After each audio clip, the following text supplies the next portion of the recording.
Watukufuti Mwezine, Madame, Monsieur, bonsoir. Merci de nous accueillir chez vous pour cette nouvelle édition du journal. Dans l'actualité aujourd'hui, cela ne vous aura sûrement pas échappé. La présidente du Front National, Marine Le Pen, est arrivée ce matin sur notre département. Elle aura reçu un accueil très populaire. Campagne présidentielle oblige. Quel message veut-elle adresser à la population mahoraise? Quel est son programme pour les Outre-mer et en particulier pour le 101e département? Les éléments de réponse au cours de ce journal puisqu'elle est l'invitée ce soir de la rédaction. Nous sommes le mercredi 30 novembre, il est 19 h. Voici les titres. Marine Le Pen a bel et bien posé le pied sur le sol mahorais ce matin. La leader frontiste vient en campagne à Mayotte pour les présidentielles de 2017 et va tenter durant 2 jours de convaincre les électeurs mahorais que son parti a les solutions aux problématiques rencontrées sur le territoire. Et alors que beaucoup pensaient que l'accueil serait glacial, elle aura bénéficié de véritables bains de foule, que ce soit à l'aéroport, au marché couvert de Mamoudzou ou encore lors de son meeting à Mtsahara. Reportage en ouverture de votre journal. Les grévistes étaient encore devant le vice-rectorat ce matin, alors qu'en début de matinée, le secrétaire départemental SNUPPFSU était auditionné au commissariat de Mamoudzou pour une affaire d'intrusion dans une école où il aurait distribué des tracts. À sa sortie du commissariat, Rivo Malala Rakoton-Dravelo est allé rejoindre ses camarades afin de rencontrer la vice-rectrice. Le point au cours de cette édition. Demain, c'est le grand jour. La 4G de SFR va couvrir 50% du territoire. Bascule automatique pour les clients 3G, multitude de nouveaux services, offre de prix inchangée et augmentation du débit 3G. L'opérateur offre à Mayotte une véritable révolution qui fait rentrer ses clients mobiles dans l'ère du numérique très haut débit.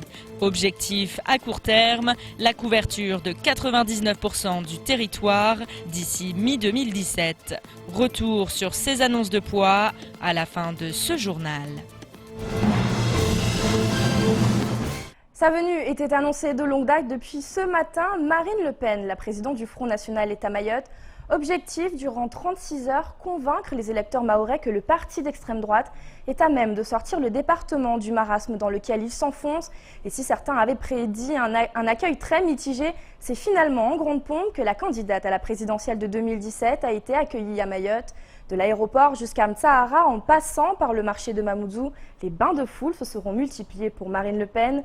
Zoom sur la première journée de visite de Marine Le Pen dans ce sujet signé Abbas Alidi, Assoumani Darwesh, Pierre Bellucci et Leslie Vimonet.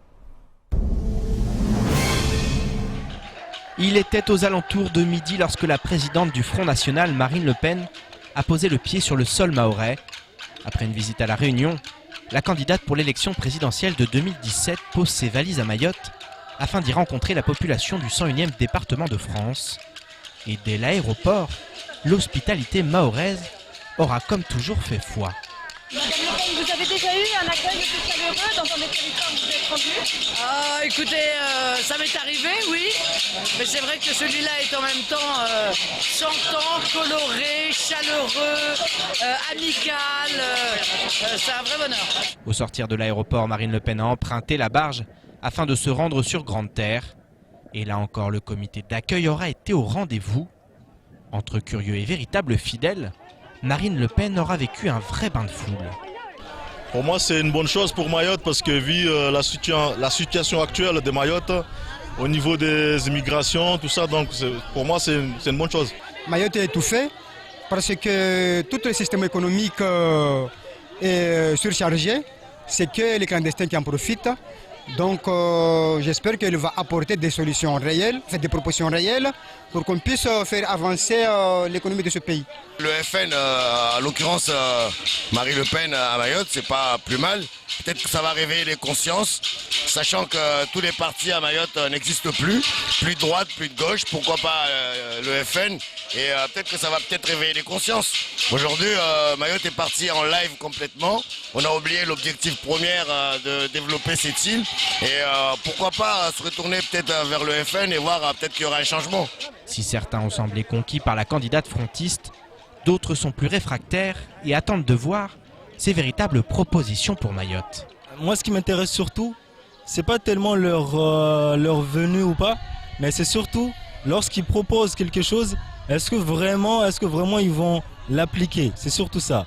Réellement, non, je ne vais pas la soutenir puisque je ne sais pas comment je vais faire dès que je suis français noir pour soutenir un quelqu'un qui ne veut pas voir des Français noirs.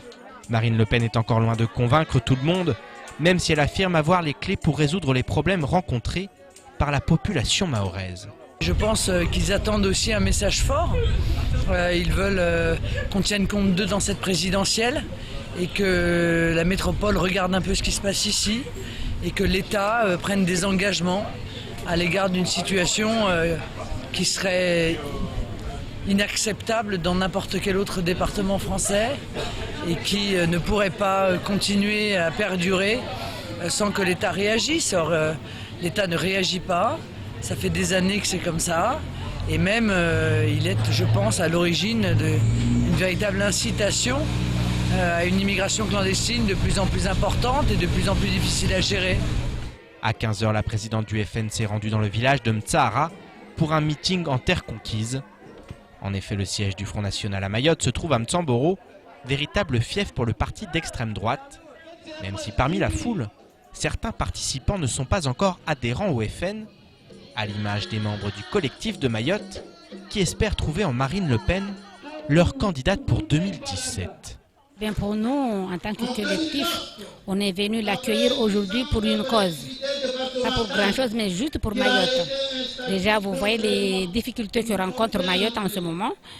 Et que voilà, on est là pour ça. C'est-à-dire peut-être pour être écouté un tout petit peu.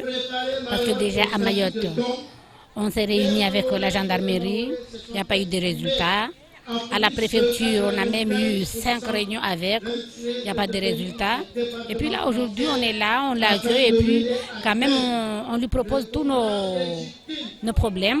Et puis voilà, on verra après. C'est pas que Marine Le Pen nous comprend plus, mais on est là pour défendre Mayotte parce que Mayotte aujourd'hui est en dérive. On cherche quelqu'un pour sauver Mayotte aujourd'hui. On n'est pas de Front National, le collectif n'est pas de Front National, mais on cherche quelqu'un qui pourrait sauver Mayotte. À Mayotte, nombreux sont ceux à chercher leur candidat idéal en vue de l'élection présidentielle de 2017. En effet, chaque voix va compter et ça, la présidente du Front National l'a parfaitement compris. Présidente du Front National, mais également candidate à la présidentielle de 2017, Marine Le Pen est notre invitée ce soir. Marine Le Pen, bonsoir. Bonsoir. Bienvenue, Caribou. Comme on dit chez nous, Pierre Bellucci est également avec nous, rédacteur en chef du JT. Bonsoir Pierre. Bonsoir Isabelle, Marine Le Pen, bonsoir.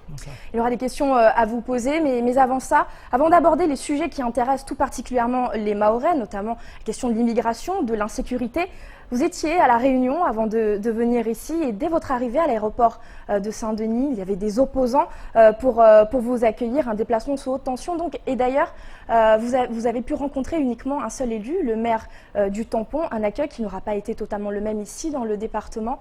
Marine Le Pen, êtes-vous surprise de cet accueil ? Oui, en réalité, il y a eu quelques opposants qui se sont déplacés, mais j'ai eu un accueil également très intéressé à La Réunion. Je pense que vraiment, l'Outre-mer est en train de prendre conscience que la droite et la gauche, dans les 10 dernières années, n'ont pas levé de petits doigts, n'ont strictement rien fait pour le développement de l'Outre-mer, et que les problèmes gravissimes qui se posent eh bien, sont laissés en l'état. Le gouvernement joue le pourrissement de la situation au point d'en arriver à une population qui est absolument excédée, qui se sent totalement abandonnée par les pouvoirs publics. Et moi, j'apporte des solutions claires, des solutions de fermeté, des solutions d'autorité que je crois, si on les applique, elles changeront la vie des Mahorais, des Mahoraises et aussi des Réunionnaises et des Réunionnais. On va y venir effectivement à vos solutions, notamment par votre programme, si vous le voulez bien, Marine Le Pen. Pierre Bellucci a des questions à vous poser en ce sens. Oui, effectivement. Alors, on va revenir sur votre programme, le programme des Outre-mer, mais surtout Mayotte, parce que c'est ce qui nous intéresse ici. Vous venez tout juste de vous fendre une lettre à destination de vos compatriotes ultramarins. Vous y fustigez les hommes politiques de gauche comme de droite, et vous écrivez, je vous cite, « à ces irresponsables PS ou républicains dans l'esprit desquels l'Outre-mer n'est qu'un réservoir de voix où l'on vient faire une tournée de temps à autre ». Marine Le Pen, votre dernière venue à Mayotte remonte à 2007. Pourquoi avoir vous-même attendu si longtemps avant de revenir sur le 5e département? Oui, vous avez raison, mais j'ai effectivement de très lourdes responsabilités qui m'ont empêché de pouvoir faire ce voyage plus tôt. Mais j'ai envie de vous dire que ce qui est terrible, c'est de venir, de revenir et de ne pas mettre en place les solutions que l'on a promis à partir du moment où on est au pouvoir. Moi, j'ai jamais été au pouvoir et je compte bien être au pouvoir et démontrer aux Mahorais et aux Mahoraises que moi, je tiendrai mes promesses, que le problème de l'immigration illégale, on peut le régler pour peu qu'on veuille le régler. Or aujourd'hui, je suis désolé, le gouvernement français fait tout pour inciter à cette immigration clandestine. Les pompes aspirantes sont irrésistibles pour ceux qui sont sûrement malheureux et qui se disent je serai un peu moins malheureux à Mayotte, sauf que ça entraîne le malheur des Mahorais. Et donc il faut arrêter ces pompes aspirantes, supprimer le droit du sol, supprimer l'intégralité des aides qui sont accordées aux clandestins, les renvoyer chez eux. Il faut évidemment renforcer beaucoup les bateaux, le personnel de la marine. Non mais d'accord, mais parce que c'est assez simple quand même objectivement d'arraisonner les bateaux et de les ramener de là où ils viennent. C'est juste qu'il n'y a pas la volonté politique de le faire. Ça entraîne tout le reste. Ça entraîne, quoi qu'on en dise, peut-être on me tapera dessus parce que je le dis, ça entraîne évidemment le problème de l'insécurité. Évidemment, ça a des conséquences sur l'économie. Dites-moi qui va investir. Qui va investir dans une situation telle qu'elle est, honnêtement, à Mayotte aujourd'hui. Parlons de statut dans un premier temps et parlons notamment de ce statut de département. En 2011, vous étiez contre la départementalisation de Mayotte. Aujourd'hui, quelle est votre position quant à ce statut ? Ça n'est pas vrai, je n'étais pas contre, j'ai juste dit en l'état, il est une folie de départementaliser Mayotte. Moi j'étais pour la départementalisation, sauf que le préalable, c'est tout ce que je viens de vous dire. C'est la suppression du droit du sol, c'est la suppression de l'ensemble des aides sociales, de tout ce qui fait que, évidemment, les clandestins sont attirés pour venir à Mayotte et qu'on ne fait rien pour les renvoyer chez eux. La départementalisation, oui, mais à la condition de ne pas prendre en charge toute la misère du monde. Voilà, c'est cela ce que je dis. Et puis, dire qu'on va faire un département, c'est bien, mais et la suite, c'est quoi ? Et quand il n'y a rien derrière, et quand on n'offre aucune perspective à Mayotte, quand on n'envisage pas, par exemple, la politique qui est la mienne de développement stratégique de l'économie de la mer, qui va permettre à des jeunes Mahorais de trouver des établissements spécialisés de formation dans ces métiers de la mer, et de pouvoir avoir un avenir dans un travail digne qui leur permettra de se constituer une famille, de se constituer un patrimoine. C'est cela qu'il faut. Or, pour l'instant, la départementalisation, non, c'est pas la départementalisation qui est une erreur. C'est de ne rien faire d'autre et de ne rien avoir fait au préalable. Alors, il n'est pas trop tard pour agir. Pour que ce département prenne un essor, eh bien, il faut investir stratégiquement pour lui permettre de se développer. Il faut mettre en place des systèmes de défiscalisation intelligents pour pouvoir entraîner les investisseurs à venir sur l'île, mais encore une fois, rien ne se fera si d'abord les problèmes de l'insécurité et de l'immigration ne sont pas réglés. Immigration, justement, on en parle tout de suite. Concernant l'immigration, vous venez de le dire, vous souhaitez la fin du droit du sol à Mayotte, vous souhaitez également une maîtrise des frontières, et où il y a un point qu'on aimerait éclaircir, vous souhaitez, je cite, un moratoire sur la délivrance des visas pour les ressortissants des Comores, le temps de stabiliser la situation démographique. Est-ce que c'est un renforcement du visa Balladur? Écoutez, moi je considère qu'il faut arrêter l'immigration là. Je veux dire, compte tenu de la situation, il faut un moratoire total. On ne peut pas continuer comme ça. Et là on est dans les visas. On voit bien. Le Pen, on n'est pas dans l'immigration. Si, ça s'appelle l'immigration légale, les visas. Oui. C'est l'immigration légale. Mais je crois qu'aujourd'hui il faut arrêter. Je crois qu'aujourd'hui il faut arrêter l'immigration, y compris légale à Mayotte, compte tenu de la situation, pour, comme je le dis, stabiliser la situation.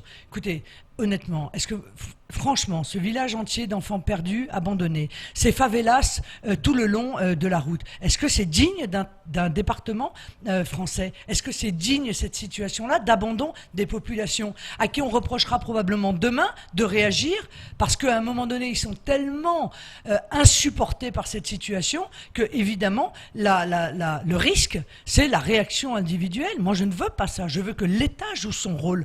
L'État régalien doit revenir, encore une fois, avec autorité dans le département. Pour jouer le rôle dont vous parlez, il faut être deux. L'Union des Comores, justement, vos relations, quelles relations comptez-vous entretenir avec l'Union des Comores? Et son président, Azali Assoumani, qui a dit très récemment que Mayotte est et restera comorienne à jamais. Eh bien, moi, je lui réponds que Mayotte est française, que la population l'a dit à plusieurs reprises, et que par conséquent, voilà, il n'a aucun espoir. Non, mais qu'est-ce que je vais faire? Je vais défendre le territoire mahorais. Je vais le défendre, encore une fois, contre l'immigration clandestine. Je vais développer toute cette économie autour de la mer, que ça passe par la recherche d'énergie nouvelle, ou d'ailleurs d'énergie fossile, les ressources halieutiques, les nodules polymétalliques, tous ces éléments-là qui font que Mayotte est un potentiel incroyable, mais qui aujourd'hui est totalement laissé en jachère, y compris sur le tourisme, permettez-moi. Mais il faut des éléments structurants. Et c'est là où vient l'État stratège. L'État doit être stratège pour avoir une vision pour l'outre-mer, une vision de développement et précisément engager les infrastructures nécessaires pour permettre ce développement. Objectivement, à Mayotte, on en est quand même très loin. Vous me disiez que je suis venu il y a 10 ans. Bah, écoutez, j'ai vu que la situation s'est aggravée depuis que je suis venu il y a 10 ans. Elle ne s'est pas améliorée comme on pourrait s'y attendre, elle s'est considérablement aggravée. Ça veut donc bien dire que l'État ne joue pas son rôle. Votre relation avec l'Union des Comores, si vous êtes élu, vous n'avez pas répondu. J'aurai une relation de nation à nation, ni plus ni moins. S'ils ont un comportement correct, respectueux à notre égard, nous aurons un comportement correct et respectueux à leur égard. S'ils ont un comportement hostile à notre égard, alors nous aurons probablement de mauvaises relations. Entendu. Sécurité maintenant, ou plutôt insécurité dans le cas de Mayotte. Malheureusement, vous êtes assez évasive sur cette question. Que comptez-vous faire pour que les Mahorais jouissent à nouveau de cette liberté fondamentale? Vous l'avez dit tout à l'heure. Qu'est-ce que vous allez faire concrètement, des mesures concrètes? Non, mais j'ai envie de vous dire, pardonnez-moi, l'immense majorité de l'insécurité à Mayotte est la conséquence de l'immigration clandestine. Voilà, je l'ai dit, ça va probablement en défriser certains qui sont pas contents qu'on dise la vérité, mais c'est la réalité. Voilà. Combien y a-t-il de clandestins dans la superbe prison toute neuve que j'ai vue? Combien il y en a? 75%. Marine Le Pen, beaucoup de ses enfants sont nés à Mayotte, beaucoup d'enfants délinquants sont nés sur ce territoire, sont français. Non, je vous parle des clandestins. Combien y en a-t-il dans cette superbe prison? 75%, 80% d'étrangers. Eh bien, renvoyons-les chez eux, et déjà, croyez-moi, il y aura beaucoup moins d'insécurité. Et puis, il y a un autre phénomène auquel il faut s'attacher, permettez-moi, c'est la vie chère. Ça, c'est un véritable scandale. Et ça, c'est une problématique commune avec la Réunion, mais c'est bien pire à Mayotte qu'à la Réunion. Là, il faut... à l'évidence, remettre à plat l'octroi de mer. Il faut réserver l'octroi de mer aux produits qui font concurrence aux productions locales. Mais il n'est plus question, à mon sens, d'imposer l'octroi de mer sur des produits français. Il est tout à fait anormal, si on réfléchit, encore une fois, en termes de département et en termes de continuité territoriale, que les produits français se voient appliquer un octroi de mer qui est parfois complètement délirant. Alors certes, il y aura un déficit de financement des municipalités. Eh bien, écoutez, on fera déjà le cas. Eh bien, on fera comme pour les municipalités de métropole. La dotation globale de fonctionnement en fonction du nombre d'habitants. Chaque commune, chaque département a une dotation globale de fonctionnement. Mais il n'est pas question, encore une fois, de regarder des Français avoir un niveau de vie inférieur de 60%, le coût de la vie supérieur de 60% à la métropole, sans rien faire. Marine Le Pen, justement, en matière économique, vous promenez notamment, vous l'avez dit, une réforme de l'octroi de mer. Également, vous souhaitez créer une zone ultramarine française d'investissement prioritaire. Oui. Ça fait partie de votre programme. Néanmoins, vous avez quand même un obstacle de taille. C'est le boycott de la part du MEDEF, que ce soit au niveau national. Pierre Gattaz, il parle de votre programme en disant qu'il n'est pas économiquement responsable. Au niveau local, Thierry Gallarme, le responsable du MEDEF à Mayotte, suit ce raisonnement également. Comment pouvez-vous gouverner sans l'appui du grand patronat ? Mais ça pose aucun problème, parce que moi je gouverne pour le peuple, figurez-vous. Et au nom du peuple. C'est le bien-être du peuple. Non, mais écoutez, moi des patrons j'en connais beaucoup. Et des patrons qui sont en désaccord avec le MEDEF, j'en connais aussi beaucoup. Parce que le MEDEF, à chaque fois qu'il prend la parole, c'est pour s'opposer à des mesures qui vont dans le sens d'une amélioration de la situation de la population. À chaque fois, il dit non. En revanche, quand il s'agit de prendre le crédit impôt compétitivité sans créer un seul emploi en contrepartie, là, le MEDEF dit oui. Alors moi, je veux dire, à chaque fois que le MEDEF dit quelque chose, en règle générale, si vous voulez savoir ce qu'il faut faire pour l'économie, il faut faire l'inverse.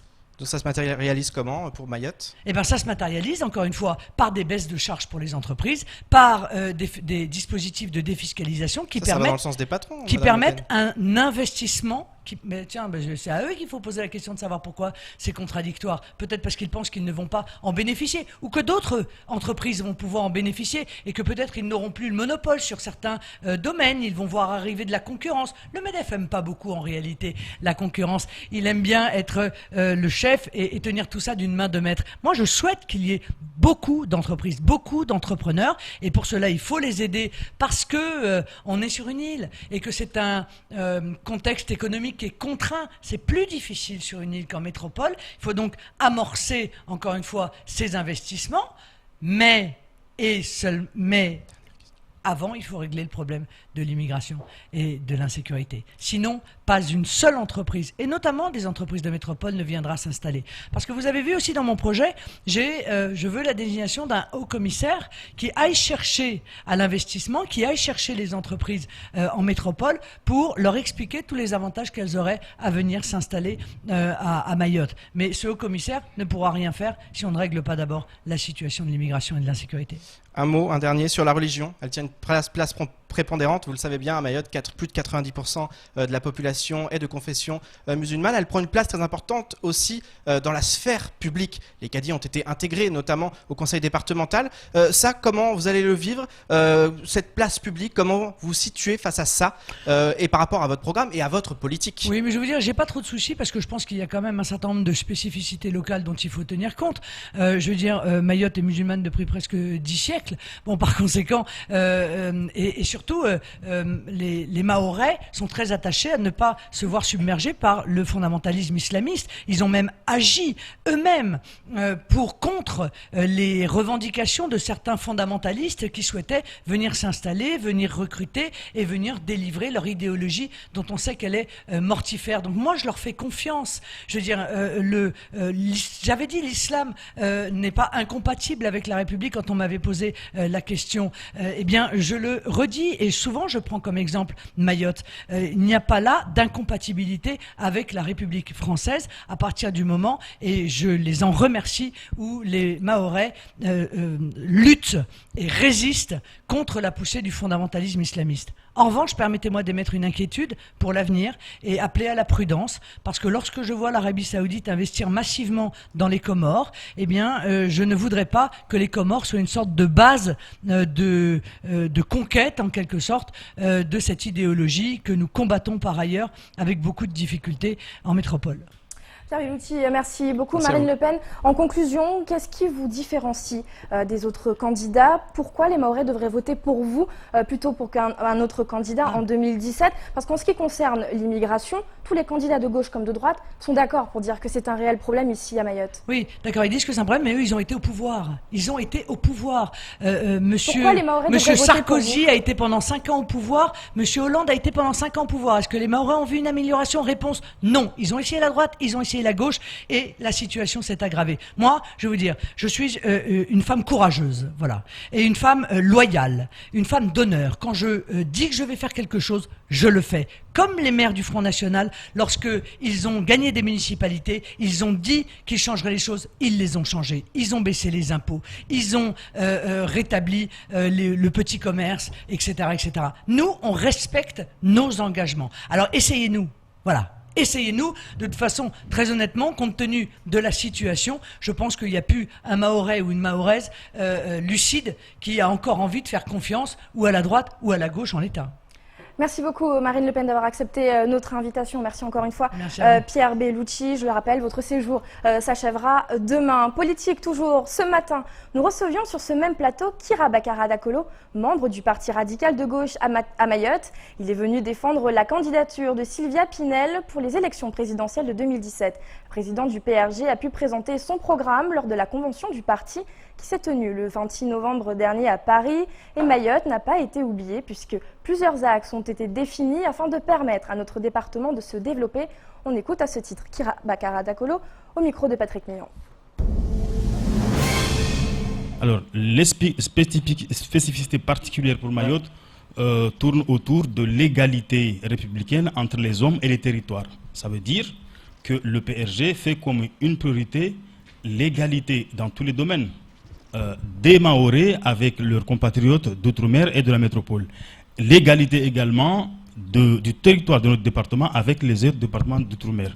Je signale aussi que lors du congrès national qui s'est déroulé en septembre dernier à La Rochelle, Mayotte a soumis à ce congrès le projet pour notre département qui tourne autour de l'égalité, voilà, qui tourne autour de la maîtrise de la démographie, oui. Qui concerne aussi l'aménagement du territoire de manière équilibrée. Notre projet est axé aussi sur l'intégration de Mayotte dans l'environnement de l'océan Indien et de l'espace européen.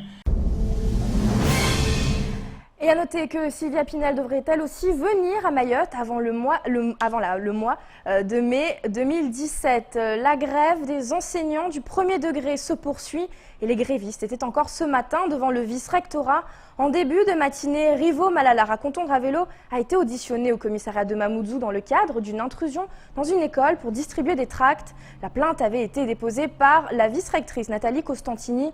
Une fois le secrétaire départemental sorti du commissariat, il est allé rejoindre ses camarades syndicalistes devant le vice-rectorat. Souvenez-vous, hier, les grévistes se sont vus refuser une audience par la vice-rectrice. Ils se sont donc introduits dans l'enceinte du bâtiment malgré la force de police venue en nombre. Ce n'est qu'après cela que les grévistes ont obtenu de la part de la vice-rectrice un rendez-vous ce matin à 10h. Une délégation de grévistes a donc pu la rencontrer. Adèle Laurent était sur place ce matin. Reportage. Là, nous sommes en grève. On est fâchés. On a un rendez-vous ici. Grosse matinée pour les syndicalistes. En effet, alors que la plupart des grévistes étaient devant les portes du vice-rectorat ce matin, une poignée se sont postés devant le commissariat afin de soutenir leur secrétaire départemental, mais aussi pour protester contre la judiciarisation de l'action syndicale. On est là pour dire non, c'est pas normal quand on demande juste d'avoir assez droit, qu'on essaie de judiciariser le combat syndical. À ma connaissance, il n'y a pas eu encore d'arrachement de chemise comme en métropole et qu'il n'y a pas aujourd'hui matière à conduire un camarade au commissariat pour une enquête soi-disant pour intrusion dans une école alors que, il n'y a pas de tableau d'affichage dans cette école et que malheureusement quand il n'y a pas de dialogue en face qui permet de donner ce qu'on a à donner et partir, on entre par la petite porte dérobée, on distribue les tracts et puis on s'en va tranquillement. Ça ne peut pas continuer comme ça. On a le droit de réclamer tout simplement nos droits sans pour autant être amené à répondre à des questions de justice. Pour l'heure, ni Rivo Malala Raconton-Ravelo ni son avocat ne souhaitent s'exprimer sur cette affaire et sur le dénouement de l'audition de ce matin. Quant à la rencontre entre la délégation de grévistes et la vice-rectrice, Nathalie Costantini a affirmé faire remonter les revendications quotidiennement au cabinet du ministre, alors que les syndicalistes attendent encore et toujours du concret. Je pense qu'on continue toujours dans ce qui se passe depuis le début, c'est-à-dire on transmet des informations, il remonte des informations, mais nous disons qu'il faut vraiment des négociations sur les dossiers de fond, l'indexation des salaires, il nous faut une date, la transformation de tout Mayotte en un département, en une zone de REP+, un réseau d'éducation prioritaire, et la question de la reprise en compte de notre ancienneté générale de service doit également être traitée. Le 5 décembre prochain, une réunion est prévue à Paris entre les syndicats et le ministère de l'Éducation nationale. Les syndicalistes de la FSU ont prévenu dès le 13 novembre dernier qu'ils ne participeront pas à cette réunion et qu'ils souhaitent des négociations au niveau local. En outre, les revendications principales des syndicats n'apparaissent pas à l'ordre du jour de cette réunion du 5 décembre. À ce jour, il n'y a pas eu de changement dans la position du gouvernement. La vice-rectrice ne nous a pas laissé entendre que le gouvernement, le ministère de l'Éducation nationale a revu depuis sa position. Donc notre mouvement de grève ainsi que nos actions se poursuivent. Cet après-midi, le SNUPP national est intervenu auprès du ministère de l'Éducation nationale afin de plaider la cause du SNUPP Mayotte. Demain, les syndicalistes discuteront donc entre eux des conclusions de cette réunion et aucun rassemblement dans les rues n'est par conséquent prévu. Affaire à suivre. Et je vous propose à présent de découvrir le reste de l'actualité qui a marqué ce mercredi 30 novembre. Tout de suite, c'est l'actualité en bref. L'Union maritime de Mayotte vient de déposer un recours en référé devant le tribunal administratif afin d'attaquer le conseil départemental pour excès de pouvoir. L'UMM conteste l'arrêté du 2 septembre 2016 qui validait la nouvelle grille tarifaire de l'outillage public. Pour l'association, cette augmentation est faramineuse, injustifiée et injustifiable. Cet arrêté a certes été retiré par le président Swabadine Ibrahim Ramadani, mais le vide juridique créé contraint les transitaires à suivre ces nouveaux tarifs, sans quoi MCG menaçait que plus rien ne sorte du port. Autre problème, et non des moindres à Longoni, le sort du manutentionnaire historique. Au 1er janvier 2017, le contrat liant la Smart à la compagnie maritime CMA-CGM doit prendre fin. La société se retrouve donc selon sa direction en grand danger et dans ces conditions pourrait être placée sous sauvegarde de justice. Pour l'heure, la direction se refuse à commenter l'information, mais cette possibilité semble néanmoins plus que jamais d'actualité. La Banque de la Réunion a été rachetée par la Caisse d'épargne Provence-Alpes-Côte d'Azur il y a quelques mois et la transition est en marche depuis quelques semaines. Des milliers de comptes clients changent actuellement de code, de RIB ou autre accès au site internet. Néanmoins, de nombreuses perturbations sont à déplorer et à Mayotte, la situation devient critique puisque la fin du mois approche et certaines entreprises n'ont plus accès à leurs comptes. Les paiements de salaire sont remis en question, les échanges d'argent sont extrêmement compliqués et les pertes sèches pourraient être conséquentes. De quoi déclencher la colère des clients, d'autant que les réponses apportées au guichet ont de quoi rendre fou de rage. Le risque de fuite massive plane, car il faudra clairement plus que des messages rassurants et bienveillants pour que le calme et la confiance reprennent ses droits. Les candidatures en vue des prochaines élections législatives et sénatoriales pleuvent sur le 101e département. Cette fois, c'est au tour de l'ancien maire et ancien conseiller général de Koungou, Saïd Ahmadi dit Raos, d'annoncer sa candidature à la députation. Le président du Parti social mahorais sera candidat comme en 2001, 2007 et 2012.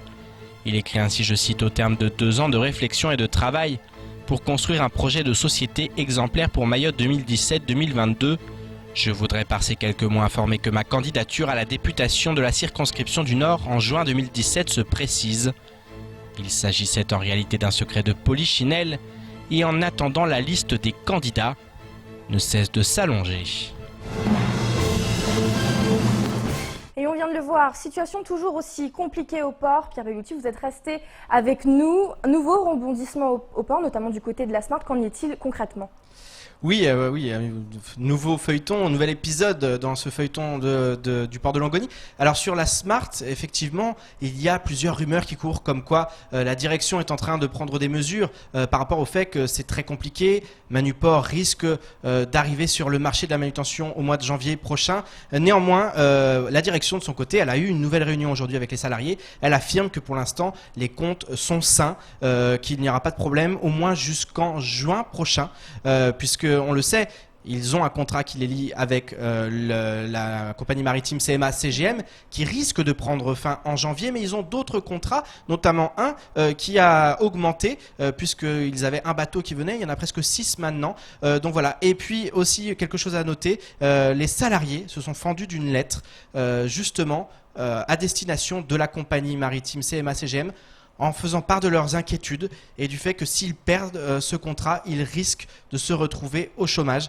Donc voilà, c'est une lettre assez poignante, c'est assez inédit aussi. Ils ont envoyé cette lettre, donc on va continuer à suivre aussi ce feuilleton. Un feuilleton qui décidément a beaucoup de rebondissements et est très très compliqué parce que voilà, entre le délégataire, entre la Smart, entre l'Union maritime maintenant, rien ne va plus. Donc en tout cas, on suit de très très près cette affaire.